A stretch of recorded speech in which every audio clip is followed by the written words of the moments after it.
Yesterday was Ivy Day, but I'm going to tell you what I wish I knew when I got accepted to Harvard. I'm a bit of an interesting case. I was born in Seattle, lived in Tulsa, Oklahoma, lived in Washington, D.C. for a long time, and so I experienced a lot of poverty. My parents had been incarcerated. My stepfather was murdered. And it's a difficult experience growing up, poor, homeless, things like that.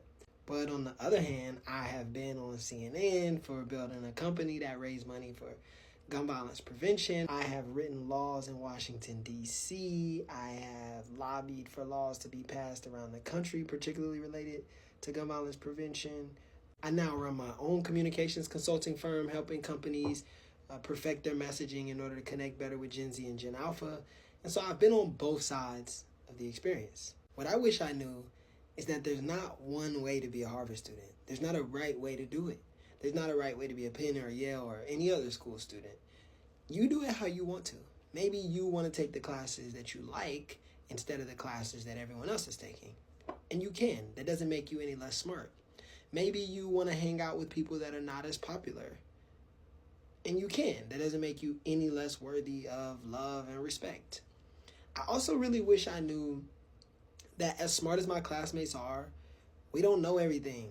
Like, we're smart, sure, and many of us have, invented something cool, and, we hang out with politicians, or we do parties with the president, or whatever. But that doesn't mean we know everything. And that means I had to have a tremendous amount of self-esteem and self-respect so that I can choose for myself what I think, what I feel, what I want to do with my life.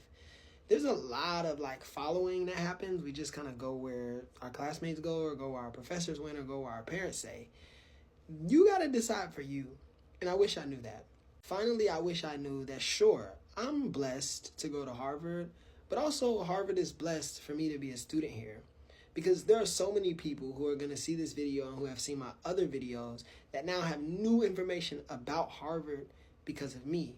True, Harvard adds tremendous value to my life, and it will add tremendous value to yours if you're a student here. But what you can't forget is that you also add tremendous value to Harvard. I always have conversations like this on my page because I want you to have truth. I want you to have the information that's going to inspire you to be the best version of yourself at every single level. Whether you decide to go into this career or that career or have a family or not, you deserve to be extremely successful. So follow me for more.